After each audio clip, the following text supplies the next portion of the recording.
ನಮಸ್ಕಾರ. ಎಲ್ಲ ಕರ್ನಾಟಕದ ಸಮಸ್ತ ಪಾಲಕರಲ್ಲಿ ಈ ಮೂಲಕ ಕೇಳಿಕೊಳ್ಳೋಣ.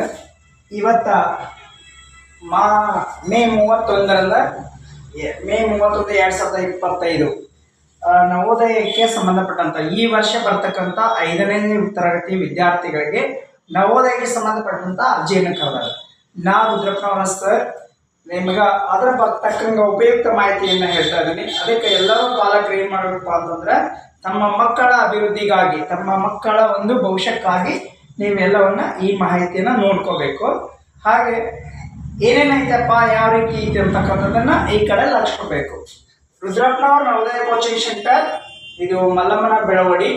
ಇಲ್ಲಿ ನವೋದಯ ಪ್ರವೇಶ ಪರೀಕ್ಷೆ ಈ ವರ್ಷ ಇನ್ಮೇಲೆ ಜೂನ್ 1, ನಾಳೆ ಜೂನ್ 1ರಿಂದ ಯಾರು 5ನೇ ಬರ್ತಾ ಇದಾರೆ ಅಂತ ವಿದ್ಯಾರ್ಥಿಗಳಿಗೆ ಏನ್ ಮಾಡ್ಯಾರಪ್ಪ ಅಂತಂದ್ರೆ ಈಗಾಗಲೇ ಜಸ್ಟ್ ಇವತ್ತು ಏನ್ ಮಾಡ್ಯಾರು, 31ನೇ ತಾರೀಕು ಮೇ 5 ಅಂದ್ರೆ ಮೇ 31ಕ್ಕ ಏನ್ ಮಾಡ್ಯಾರಪ್ಪ ಅಂತಂದ್ರೆ ಕನ್ಫರ್ಮ್ ಮಾಡ್ಯಾರ.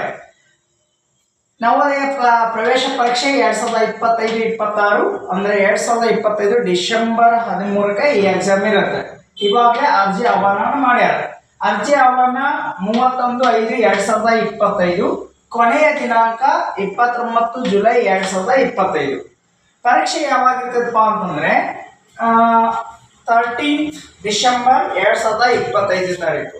ಸರ್, ನಾವು ಇವಾಗಲೇ ಇನ್ನೂ ಏನು ಕಲ್ತಿಲ್ಲ, ಹೆಂಗೆ ಅಭ್ಯಾಸ ಮಾಡಬೇಕು ಅಂತ ನಿಮ್ಮ ಮನಸ್ಸಿನಾಗ ಅನಿಸಿದ್ರೆ ಏನಪ್ಪಾ ಅಂತಂದ್ರೆ ಇನ್ನೂ 5 ತಿಂಗಳೈತಿ ಟೈಮ್.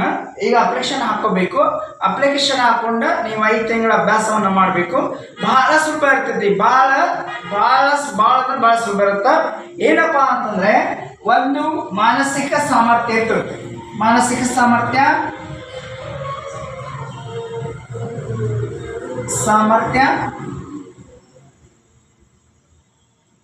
50 ಮಾರ್ಕ್ಸ್ಗೆ, ಭಾಷಾಭ್ಯಾಸ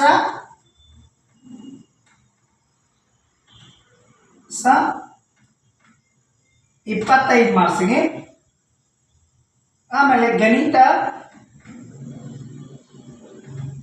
25 ಮಾರ್ಕ್ಸ್. ಇಷ್ಟಷ್ಟೇ. ಇಲ್ಲೇನು ಇಂಗ್ಲಿಷ್ ಕೇಳಲ್ಲ, ಹಿಂದಿ ಕೇಳಲ್ಲ, ಏನೂ ಕೇಳೋದಿಲ್ಲ, ಇಷ್ಟಷ್ಟೇ ಇದೆ. ಇಲ್ಲೇನಪ್ಪ ಅಂತಂದ್ರೆ ನಮ್ಮ ಮಕ್ಕಳು ಸ್ವಲ್ಪ ಹೈಯೆಸ್ಟ್ ಮಾರ್ಕ್ಸ್ ತಗೋಬೇಕು.